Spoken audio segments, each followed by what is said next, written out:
Iniciamos esta tarde con la intervención de la doctora Carolina Becerra Herrera, quien hoy nos acompaña con la ponencia que tituló Mecanismos de justicia restaurativa en el proceso penal. La doctora Becerra es abogada egresada de la Pontificia Universidad Javeriana de Cali, especialista en Derecho Penal y Procesal Penal, magíster en Derechos Humanos y Cultura de Paz. Se ha desempeñado como juez penal municipal de conocimiento y de control de garantías, así como juez penal del circuito de conocimiento y de ejecución de penas. En la actualidad, ejerce como abogada litigante y docente de Derecho Penal en pregrado y posgrado en la Pontificia Universidad Javeriana de Cali y en la Universidad Santiago de Cali. También es miembro de la Academia Colombiana de Jurisprudencia y conjuez de la Sala Penal del Tribunal Superior del Distrito Judicial de Cali. Doctora Becerra, bienvenida. Muy buenas tardes para todos. Muchas gracias al Tribunal Superior de Cali, que a través de su presidente, el doctor Jorge Eduardo Ramírez, ha tenido en cuenta a la Academia Colombiana de Jurisprudencia, capítulo Cali, para participar en este importante evento. Y pues la dirección del capítulo tuvo la deferencia de asignarme entonces la representación en esta tarde de esta institución, la Academia Colombiana de Jurisprudencia. En las horas de la mañana se habló precisamente de la legitimidad del juez y precisamente de la legitimidad entonces de la administración de justicia. Y eso me permite enganchar la ponencia del día de hoy con el tema de la justicia restaurativa precisamente en el proceso penal. Porque creo que en la medida que vamos avanzando, es la justicia restaurativa la que más se acompasa precisamente a legitimar las decisiones que desde el ámbito penal se toman por parte de la administración de justicia. Y ello básicamente porque la justicia restaurativa, en últimas, es la que termina construyendo un resultado mucho más sostenible a largo plazo como consecuencia del delito. Es decir, tenemos que reconocer que el conflicto que se genera en un delito no termina con la imposición de una pena de prisión. El delito, el drama que genera un delito, además de conllevar un reproche jurídico a través de la pena de prisión, definitivamente tiene que ir acompasado con mecanismos que restauren el tejido social que precisamente destruyó el delito. En ese sentido, es importante que nosotros vayamos un poco hacia el de dónde venimos para saber dónde estamos y hacia dónde vamos. Por tanto, cuando nosotros hablamos de justicia restaurativa, inmediatamente nos vamos a unos mecanismos que inicialmente nosotros conocimos como mecanismos alternativos de solución de conflictos. Si no es que hayan cambiado de nombre, igual lo seguimos conociendo así. Sin embargo, eran eso. Hasta ese momento no lo relacionábamos con una justicia restaurativa, que a pesar de que ser un concepto que ya estaba en formación. En ese sentido, si nosotros nos vamos un poco hacia la historia y nos vamos a la Ley 270 del 96, que precisamente es la Ley Estatutaria de Administración de Justicia, esta ley en su artículo 8 establecía la posibilidad de la ley de precisamente establecer mecanismos alternativos al proceso judicial para solucionar los conflictos que se presenten entre los asociados. En razón de ello, entonces, es que precisamente en la Ley 446 del 98, que se conoce como una ley de descongestión judicial, a partir de los artículos 64 y siguientes de esa ley, se estatuye entonces como mecanismos alternativos de solución de conflictos la conciliación, el arbitraje, la amigable composición e incluso ya se regula lo que tiene que ver con las facultades jurisdiccionales de las superintendencias. Esa misma ley, la 446, En su artículo 164 termina dando una facultad al gobierno para que compile todas las normas que hasta ese momento había sobre mecanismos alternativos de solución de conflictos, es decir, conciliación, arbitraje, amigable composición, los compile. Tal y como está, la norma llama la atención porque dice, tiene que compilar tal cual como está el contenido en las otras leyes, compílelo y entonces saque el estatuto de los mecanismos alternativos de solución de conflictos. Por eso es que mediante el decreto 1818 de ese mismo año, el gobierno termina haciendo esa compilación y haciendo ese estatuto de mecanismos alternativos de solución de conflictos. Lo importante aquí, precisamente en tono con la jurisdicción penal, con la especialidad penal, es que precisamente en los artículos 26 y 27 se establece para efectos de la jurisdicción penal, se aplicará la conciliación en lo que tiene que ver con contravenciones y con delitos que admiten desistimiento. Eso es en materia penal lo que termina diciendo ese estatuto. Delitos que admiten desistimiento y contravenciones. Absolutamente para nada más acudimos a los mecanismos de alternativos de solución de conflictos. Posteriormente, entonces, viene la Ley 600 de 2000, el Código de Procedimiento Penal, que establece o continúa con ese procedimiento inquisitivo, el procedimiento escrito, el que en su artículo 41 introduce entonces la conciliación. Ese artículo 41 se ubica en un capítulo referido a la acción penal para decir que ese mecanismo es aplicable también o en la misma tónica de lo que había dicho el estatuto en el 98, que precisamente la conciliación era para delitos que admitieran desistimiento e indemnización integral. De manera entonces que una vez se llamara por parte del fiscal o del juez a una conciliación y hubiera acuerdo, lo procedente era terminar el proceso mediante una preclusión, mediante una cesación de procedimiento o una resolución inhibitoria. Pero no había entonces dentro de ese Código de Procedimiento Penal algo diferente a ese artículo que pudiera hablar de mecanismos alternativos de solución de conflictos y sobre todo de justicia restaurativa. De hecho, precisamente en la Ley 600 de 2000, nosotros no hablábamos de víctima. Para la Ley 600 de 2000, para ese legislador del 2000, no existía como interviniente especial ni como sujeto procesal la víctima. ¿Era quién? Era la parte civil. Con ese nombre de una vez y la regulación que se hacía de esta parte en la Ley 600, pues entonces se le asignaba a la víctima una participación que tenía un único fin. ¿Cuál era ese único fin? Que pidiera los perjuicios económicos que se habían derivado como consecuencia del delito. No había nada más que la parte civil pudiera buscar dentro del proceso penal, que por demás iba entonces actuando simultáneamente al proceso que se iba agotando para resolver sobre la responsabilidad penal. En ese sentido, obviamente, justicia restaurativa ninguna, reconocer el drama que hay en el delito ninguno y adicionalmente reconocer entonces que era algo diferente a un interés económico que quería la víctima, tampoco había reconocimiento ninguno, no se pensaba desde ese punto de vista. Así entonces llegamos al Código de Procedimiento Penal, Sistema Acusatorio, Ley 906 de 2004.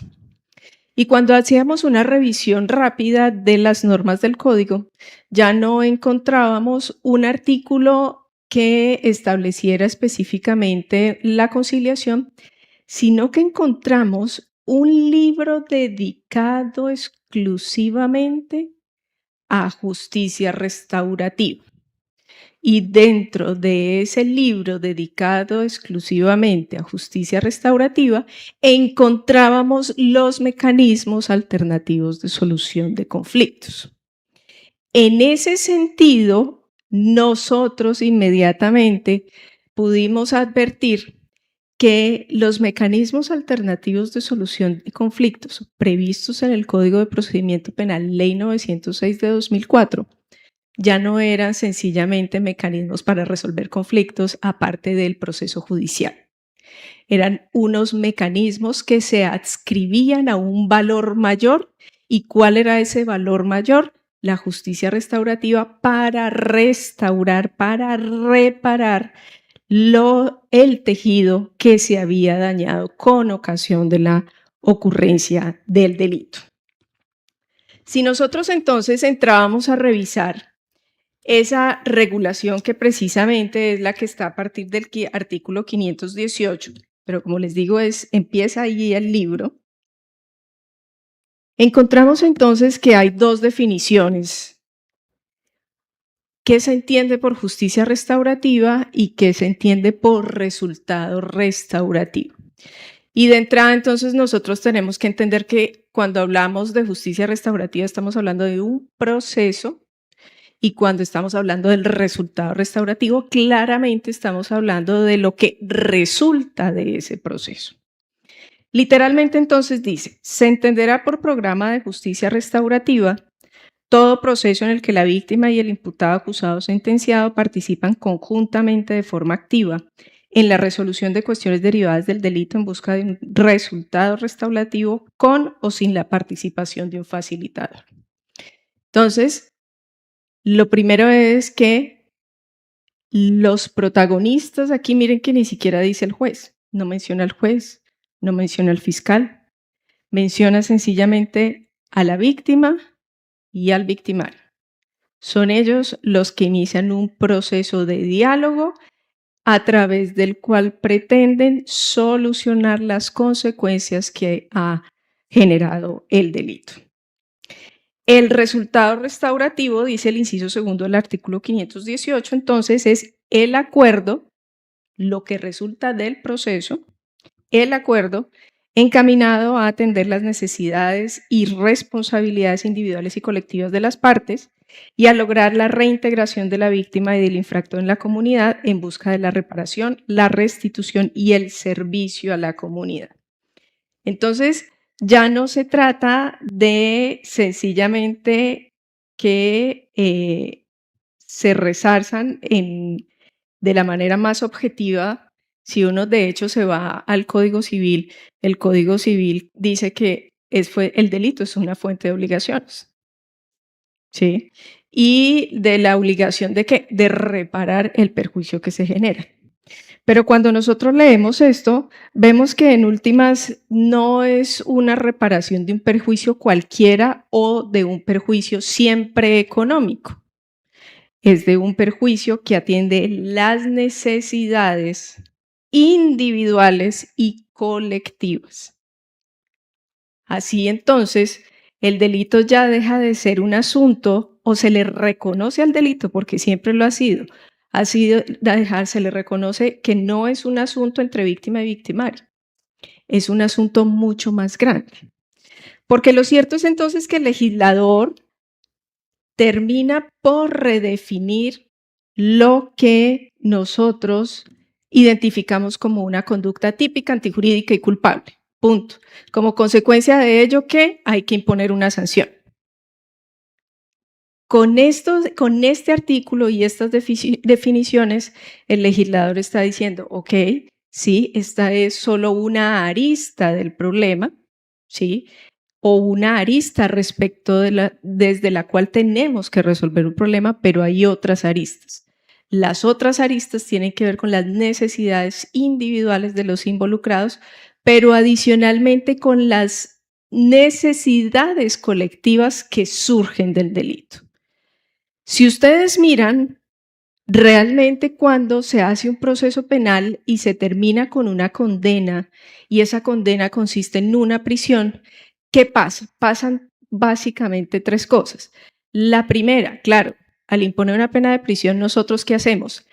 Sacamos de la sociedad a ese delincuente, lo excluimos y lo ponemos en un establecimiento carcelario. Lo sacamos de la sociedad, usted no tiene que estar aquí por ahora, lo excluimos. La víctima termina sintiendo que su entorno no es seguro.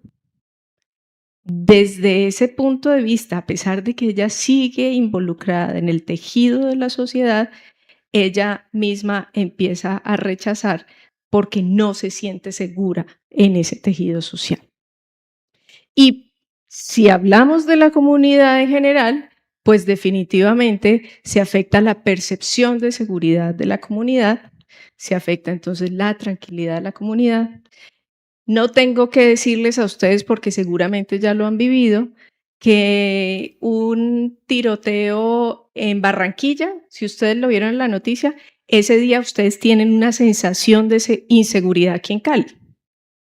¿Sí? Y no pasó aquí, pasó en Barranquilla.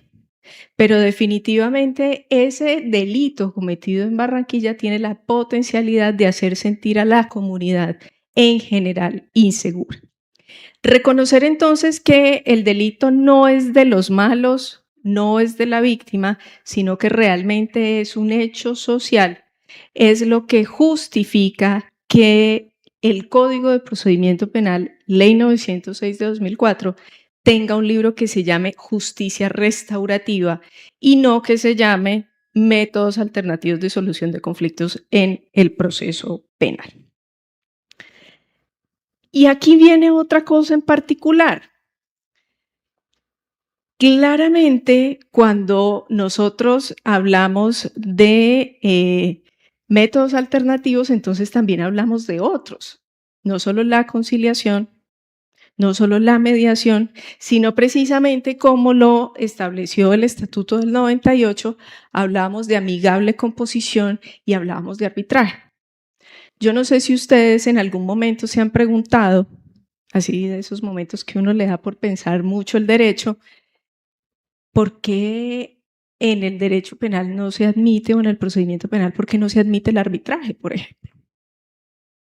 ¿O por qué en el derecho penal no se admite la amigable composición, por ejemplo? La respuesta yo creo que está desde dos aristas. Una tiene que ver con que precisamente la acción penal es en esencia una acción pública y es una acción pública en la que se manifiesta la mayor violencia del Estado, la facultad punitiva del Estado, ius puniendi. De manera que el legislador tiene que ser lo suficientemente receloso para que esa acción pública, que es la más violenta por parte del Estado, no esté en manos de particulares. Y eso que podríamos ahora discutirlo, porque cualquiera me podría decir, pero bueno, ¿y el acusador privado? El acusador privado es en últimas un particular que hace las veces de fiscal y lleva su propia causa. Podríamos discutirlo entonces, pero el punto entonces es el segundo. ¿Por qué no existe el arbitraje y la amigable composición para efectos del proceso penal? Porque es que nosotros en procedimiento penal estamos hablando de justicia restaurativa. Y ni el arbitraje ni la amigable composición son justicia restaurativa, en tanto ambos parten de un tercero que impone su decisión. En la actualidad, el arbitraje y la amigable composición están regulados en la Ley 1563 de 2012, que precisamente constituye el Estatuto de Arbitraje. En el artículo primero de ese estatuto se define lo que es el arbitraje y dice que es un mecanismo alternativo de solución de conflictos mediante el cual las partes defieren a árbitros la solución de una controversia. Y el inciso tercero de ese artículo primero dice que el laudo arbitral es una sentencia, es decir, ese tercero al que los ciudadanos defieren la solución del conflicto resuelve por medio de una sentencia, es decir, una decisión que tiene fuerza vinculante, que se impone así cualquiera de las dos partes estén o no estén de acuerdo. El artículo 59 establece la definición de la amigable composición y dice, es un mecanismo alternativo de solución de conflictos por medio del cual dos o más particulares, un particular y una o más entidades públicas o varias entidades públicas o quien desempeñe funciones administrativas delegan en un tercero, denominado amigable componedor, la facultad de definir con fuerza vinculante para las partes una controversia contractual. Entonces, más allá de que estamos viendo que la amigable composición es para resolver asuntos o problemas que surgen de un contrato, también estamos viendo que el tercero resuelve con fuerza vinculante. Y en lo que estamos hablando en justicia restaurativa, estamos hablando es que sean las mismas partes las que construyan la solución al problema, no que se les imponga. Y eso tiene una razón de ser. Cuando yo construyo mediante el diálogo una solución, yo desde el punto de vista moral, ético, solo desde ese punto de vista yo ya me siento obligada a cumplir con ese acuerdo. ¿Por qué? Porque yo participé en la construcción del mismo, porque yo di ideas para que el mismo se para que el mismo tuviera un resultado exitoso. Entonces, desde el ámbito muy íntimo, yo estoy comprometida con esa solución y es menos probable que yo la desconozca que si me la impone alguien. Por tanto, entonces, yo le veo toda la lógica a que cuando el código decidió tener un libro específico para hablar de conciliación y mediación, le diera el nombre de justicia restaurativa y veo con toda la lógica entonces que dentro de esa justicia restaurativa no sea compatible el arbitraje y la amigable composición. Así entonces, hablando de esos dos mecanismos que se corresponden con la justicia restaurativa, la ley establece en el artículo 521 la conciliación y la mediación. La conciliación preprocesal y la conciliación en el incidente de reparación. La conciliación preprocesal, establecida entonces para efectos de los delitos querellables, incluso como un requisito de procedibilidad. Es decir, si no se agota presentada la querella dentro de los 6 meses, evitando la caducidad de la querella, y posteriormente no se hace una conciliación, el proceso no va a seguir. De seguir, se daría lugar a una eventual nulidad del proceso. En ese sentido, y si es requisito de procedibilidad, pues lo cierto es que, ¿cuál es la oportunidad para hacer esa conciliación preprocesal? Pues en la indagación. La indagación es el momento antes a la formulación de la imputación. ¿Quiénes son los competentes para realizar esa audiencia de conciliación o llevar a cabo esa diligencia de conciliación? El fiscal, centro de conciliación o los conciliadores reconocidos como tal. En ese sentido, no necesariamente tiene que ser el fiscal, pero sí puede ser el fiscal. Y hago énfasis en eso porque eso es una diferencia con la mediación. ¿Cuáles son los efectos de la inasistencia a esa conciliación que se cita como requisito de procedibilidad en los delitos querellables? Para efectos de la parte querellante, es decir, quien presenta la querella, es decir, el sujeto pasivo del delito, es el desistimiento. Si no asiste, se entiende que desistió, por tanto, se termina el proceso. Y por parte del querellado, pues entonces sencillamente implica que se agotó efectivamente el requisito de procedibilidad y que se puede continuar con la indagación. Y aquí una nota de actualidad para efectos de que ustedes ubiquen estas cosas que yo les estoy hablando en la realidad, tiene que ver precisamente con todo este escándalo que se ha dado con la señora Juliana Guerrero, ¿sí? Que la viceministra de Juventudes, y la congresista Jennifer Pedraza, que justo esta semana, como entonces Juliana Guerrero presentó una querella en contra de la congresista por efectos o por considerar que está injuriándola, la Corte, por ser el juez natural de la congresista, llamó a conciliación como requisito de procedibilidad, porque la injuria es precisamente un delito querellable. ¿Y qué pasó? Según las redes el día de hoy, no se presentó. ¿Cuál sería la consecuencia obvia? Entonces que ese proceso no va a seguir. ¿Por qué? Porque se entiende entonces que la señora Juliana desiste y por tanto ahí no hay más para hacer dentro de ese proceso. Ya veremos. De todos modos, lo que las redes no cuentan es precisamente la realidad procesal y no sabemos si eventualmente puede existir una justificación, porque obviamente los efectos de la inasistencia se aplican es cuando es una inasistencia injustificada. Bien, pero eso pues como un dato coyuntural y de actualidad que cae pertinente en este momento. Finalmente, ¿cuáles son los efectos de esa conciliación procesal? Si se llega a un acuerdo, pues el proceso se terminó, el proceso se archiva. Si no hay un acuerdo, pues entonces la Fiscalía continúa con el ejercicio de la acción penal.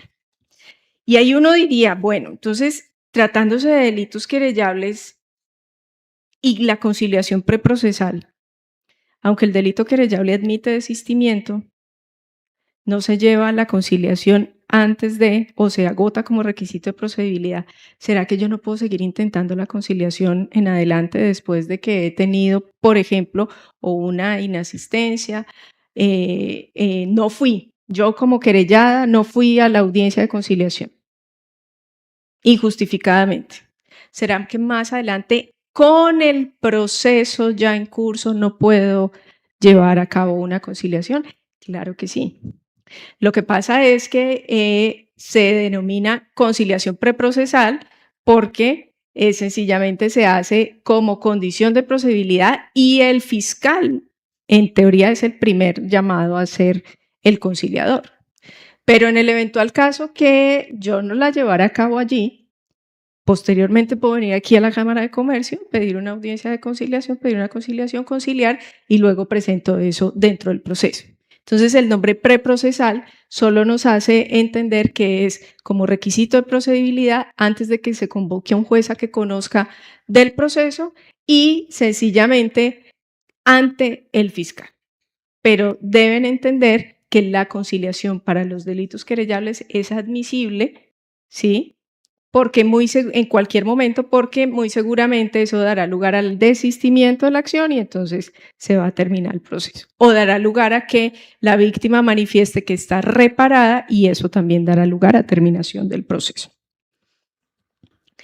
Posteriormente, entonces, la otra conciliación de la que habla este título de justicia restaurativa es la conciliación en el incidente de reparación. Y si nosotros vamos a revisar para qué delitos procede la conciliación en el ámbito del incidente de reparación, la conclusión obvia es que para todos los delitos. ¿Cómo así? ¿Un homicidio doloso agravado puede ser objeto de conciliación? La respuesta es sí, sí es en el incidente de reparación. Porque precisamente el incidente de reparación se lleva a cabo posterior a la emisión de una sentencia condenatoria que está en firme. De manera que en cualquier delito o en cualquier proceso que yo tenga una sentencia condenatoria independiente del delito, yo voy a tener la posibilidad de conciliar. Y de hecho tengo la posibilidad de conciliar en 2 oportunidades, porque el código dice que yo tengo una primera audiencia donde la víctima prueba su calidad de víctima, hace mención de cuál es la aspiración de resarcimiento a la que tiene y se abre una conciliación. El juez admite la víctima, dice sí, efectivamente, usted probó ser víctima. Señor condenado, usted ya escuchó cuál es la indemnización a la que aspira la víctima, qué tiene para decir, abre un espacio para conciliar, etcétera, etcétera. No hubo acuerdo en ese momento, se cita una segunda audiencia y esa segunda audiencia, a pesar de que se denomina de pruebas y decisión, se abre con una nueva conciliación. Entonces, miren que si el fin último del proceso penal fuera condenar a alguien y ya, ¿para qué el legislador se pone en esfuerzos de hacer unos artículos que regulan una conciliación después de impuesta una pena?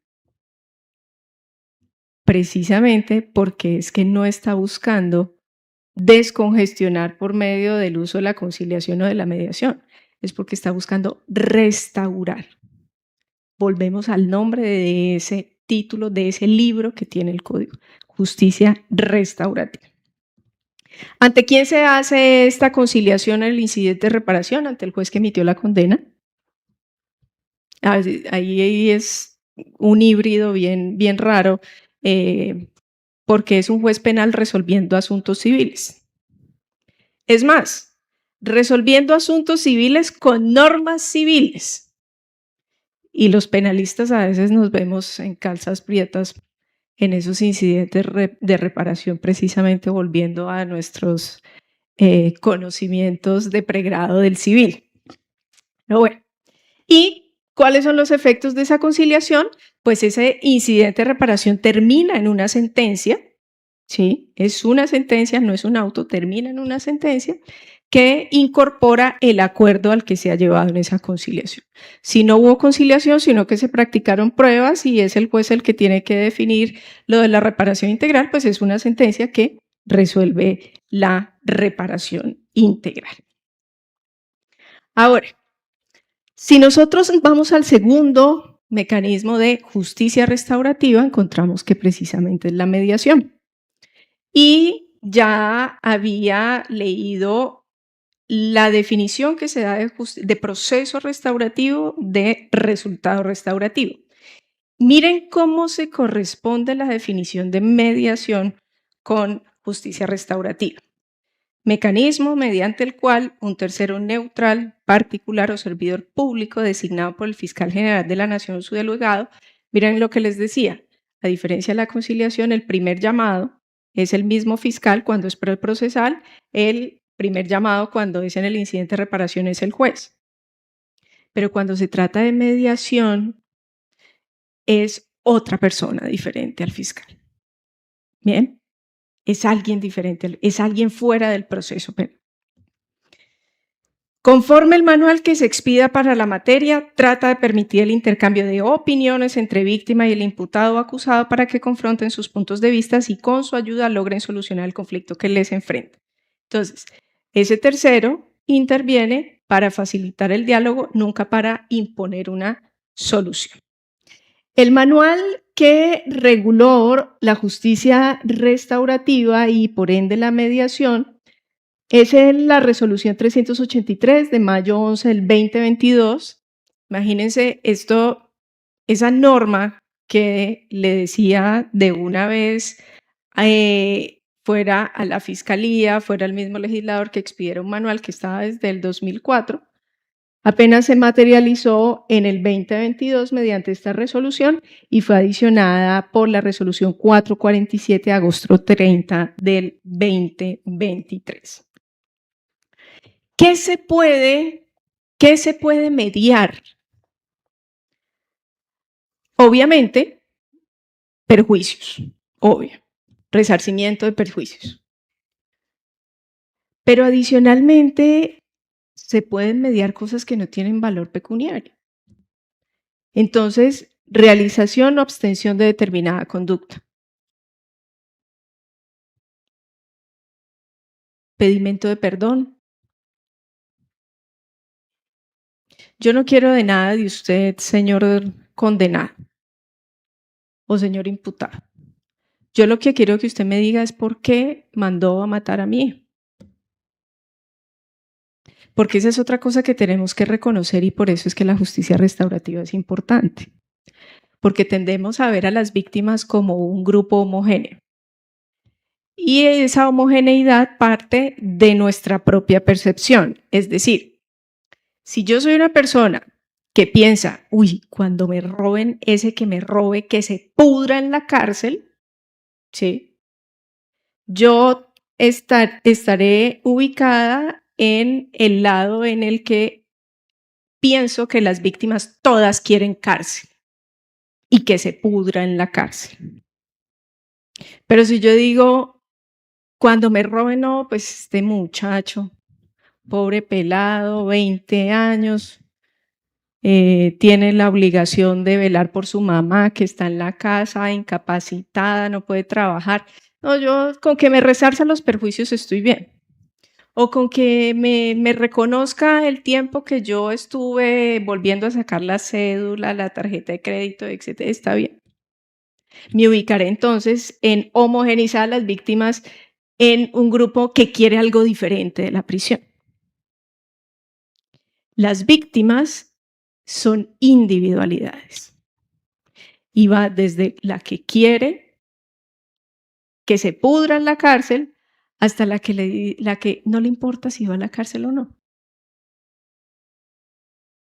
Se siente satisfecha con que le diga, mire, sabe que perdón. Y entre esos dos extremos hay un poco de grises, ¿sí? Entonces, las víctimas no son homogéneas y por eso entonces es que en la mediación no solo vamos a discutir sobre el resarcimiento de perjuicios. Prestación de servicios a la comunidad. Y quiero que lo tengan presente porque ya lo voy a enganchar con otra figura de justicia restaurativa. Por último, miren el pedimento de perdón. Todo eso se puede mediar. Y ahí hay un resultado restaurativo que no tiene que ser igual que la pena de prisión o que no implica que es que la pena de prisión no exista. No puede existir. Pero precisamente dice la señora, a mí de qué me vale que él se vaya para la cárcel si yo igual no tengo ni idea de dónde está mi hijo. Ahí está la mediación para que entonces esta persona pueda decirle dónde está su hijo y la señora sienta que hubo justicia, porque ella está ahí cuando lo metieron a la cárcel, ella sintió el 50% de justicia. Le falta el otro 50%. Ahí es donde se repara el tejido social. ¿Qué delitos o cuándo procede la mediación? En los delitos de procedimiento abreviado, que como su nombre lo indica, pues es un procedimiento que se implementó, si yo quisiera ser muy simplista, para abreviar el procedimiento, ¿sí? Entonces, si inicialmente nosotros teníamos que ir a hacer una audiencia de formulación de imputación, convocar a un juez, convocar a la fiscalía, al Ministerio Público, etcétera, etcétera, pues ya no necesito hacer eso en audiencia, sino que se llama a la persona que se va a vincular al proceso, al despacho del fiscal, se le entrega el escrito de acusación y listo, no hay esa audiencia. Y adicionalmente, las dos audiencias siguientes, que serían las de acusación y preparatoria, se suman en una sola, que se llama la audiencia concentrada. Para esos delitos o para ese procedimiento abreviado, pues se establecieron unos delitos que precisamente son los delitos querellables, pero adicionalmente otros que ya no tienen que ver con que el legislador considere que no son tan graves, sino que por el contrario son tan graves, tan de impacto social, que se requiere que se resuelvan más rápido. Entonces, por ejemplo, está la violencia intrafamiliar, es un delito que se resuelve por medio del procedimiento abreviado. Bien. ¿Cuándo procede entonces en ese procedimiento abreviado? En cualquier momento del proceso hasta que se emita fallo de primera instancia. Y tratándose de los delitos del procedimiento ordinario, entonces se puede hacer una mediación desde la formulación de imputación hasta antes del inicio del juicio oral. En últimas, ¿para cuál los delitos procede la mediación. Para absolutamente todos. Porque de pronto si ustedes me han puesto, a pesar de la hora, se han podido concentrar en la exposición, han podido concluir que es que los mecanismos alternativos de solución de conflictos que están consignados en el código, por tener esta interpretación de justicia restaurativa, no significan impunidad.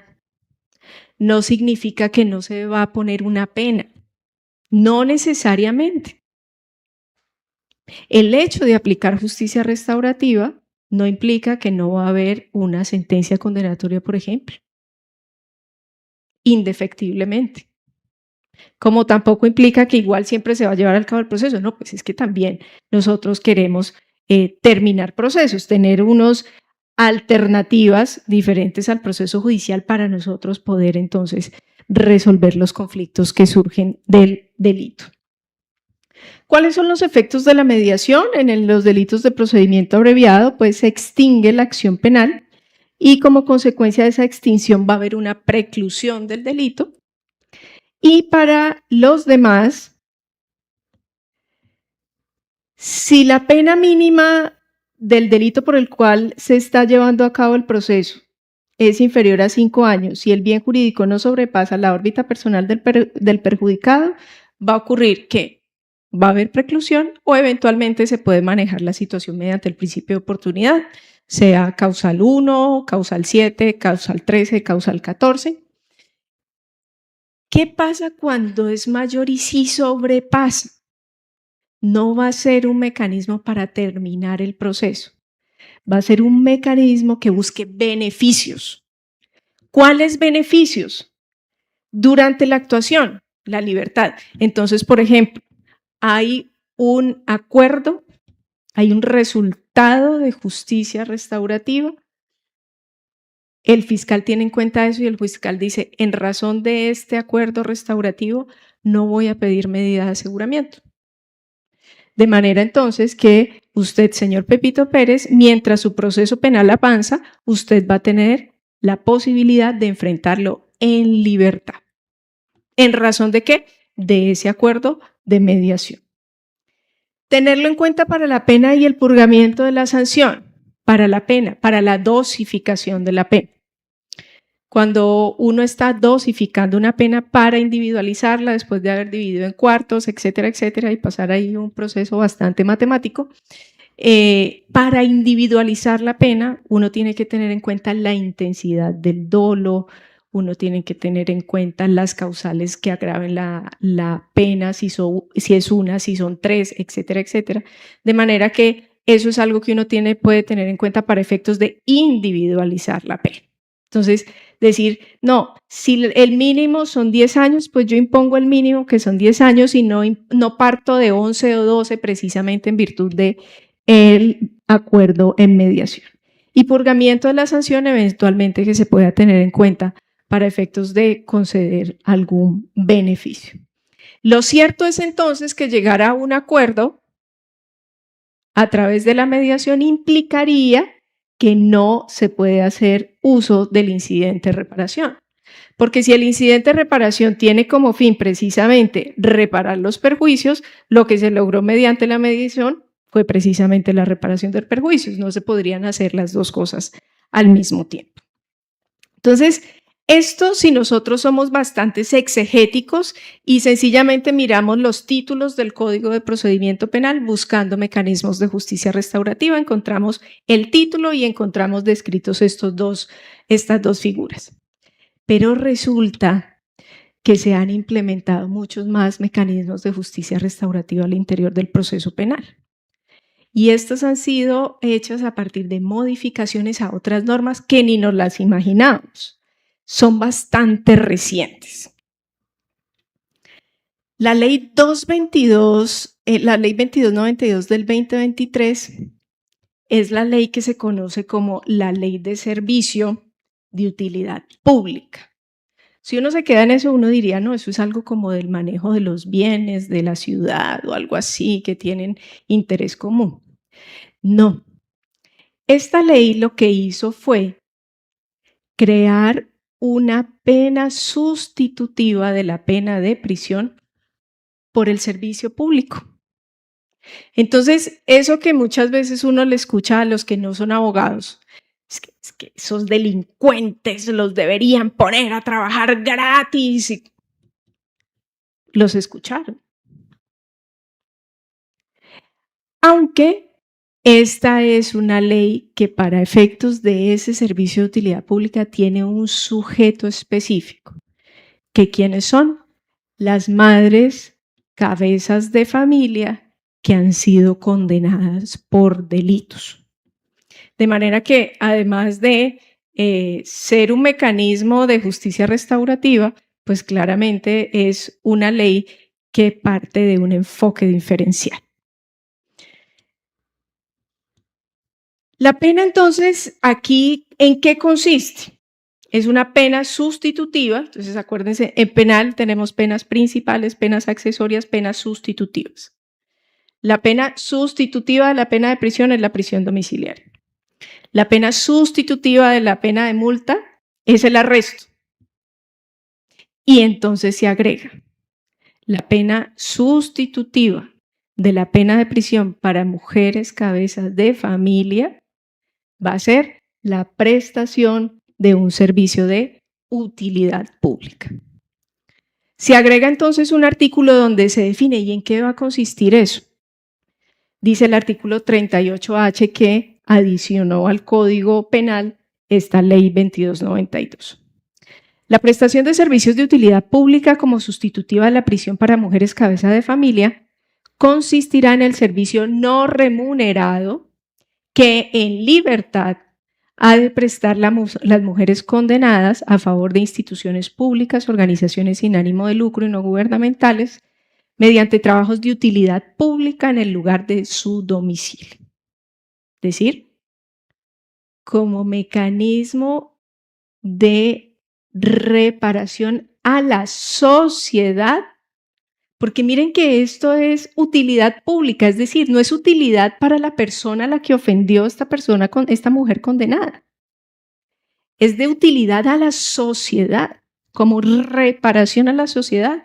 Ella va a trabajar gratis para fines de interés común. ¿Y quiénes son las mujeres beneficiadas? Como ya les dije claramente, pues son las mujeres cabeza de familia. ¿Pero para cuáles delitos?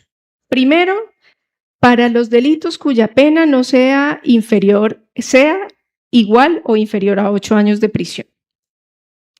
Y para los delitos, para aquellas mujeres cabezas de familia que hayan sido condenadas por hurto agravado o hurto calificado agravado.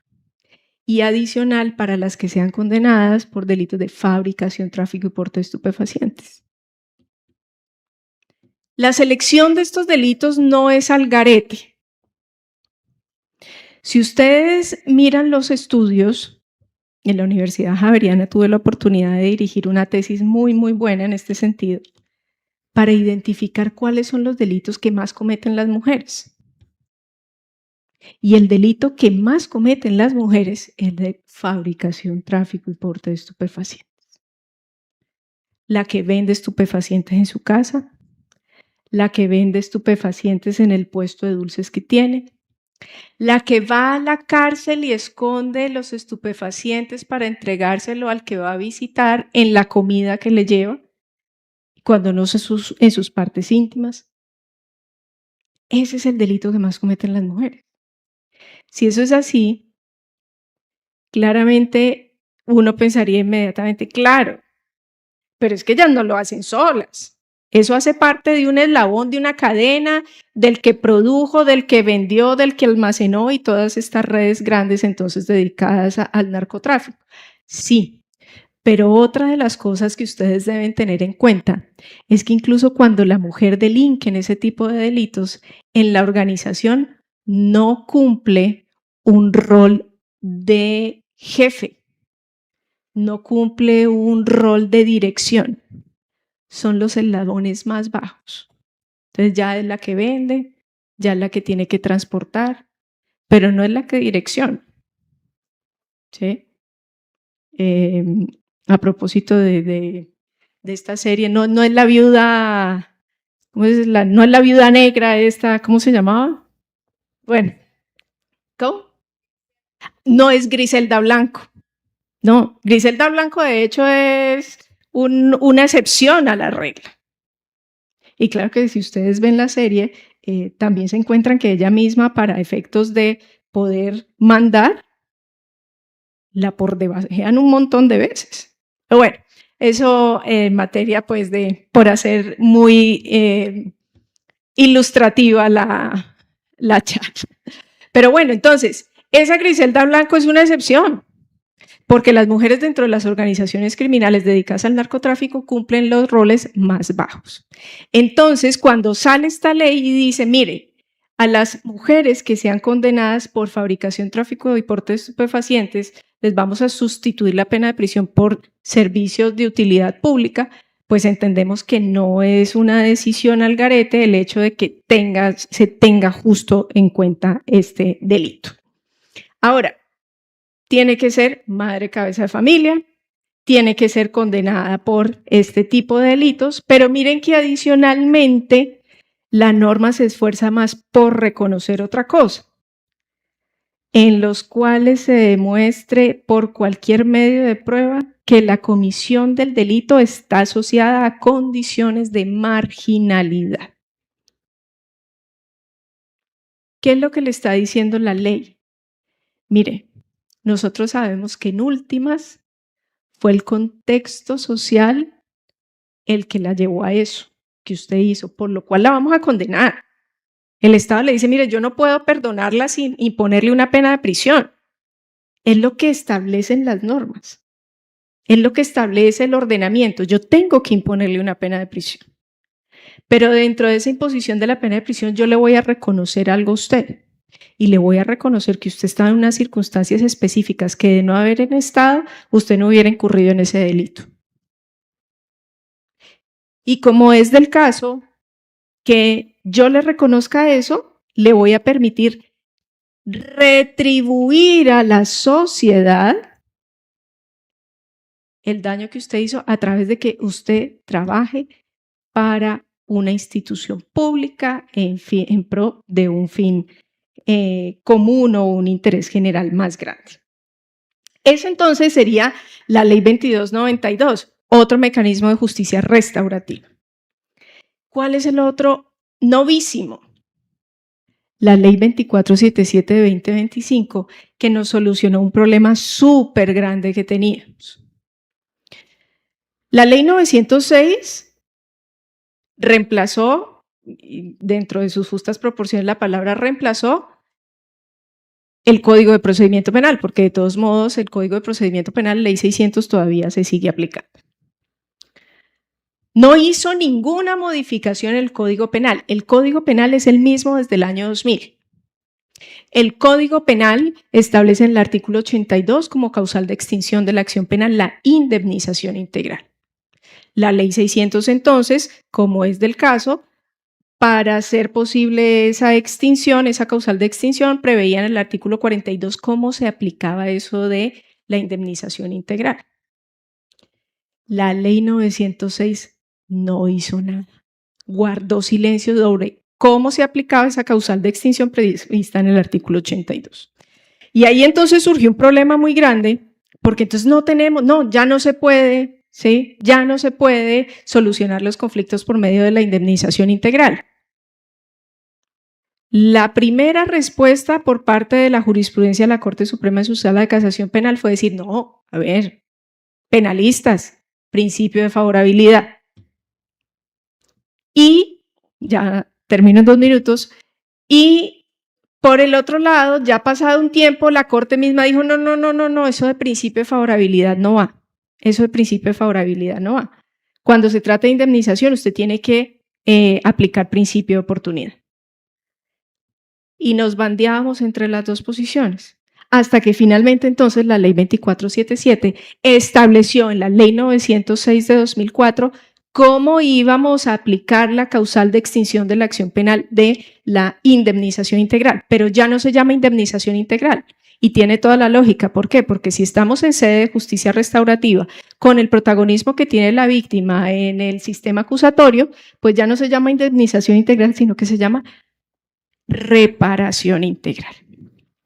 De manera entonces, queridos colegas, que la reflexión para terminar la charla precisamente es que los mecanismos alternativos de solución de conflictos en el proceso penal solo encuentran su razón de ser en la medida que tengan la virtualidad de gestionar el conflicto de acuerdo a las necesidades de la víctima y victimario. No desde un punto de vista instrumental como mecanismo de terminación de procesos, como medida de descongestión, ni desde relaciones asimétricas en las que la solución le impone quien tiene el poder estatal, sino que precisamente es una justicia construida desde abajo, con las singularidades no solo de los hechos, sino de las personas inmersas en el conflicto, e independiente si el proceso termina o no con una condena, porque justicia restaurativa no es ausencia de sanciones, no es ausencia de proceso, no es ausencia de responsabilidad. Por el contrario, es un complemento del proceso para soluciones sostenibles en el tiempo socialmente. Muchas gracias.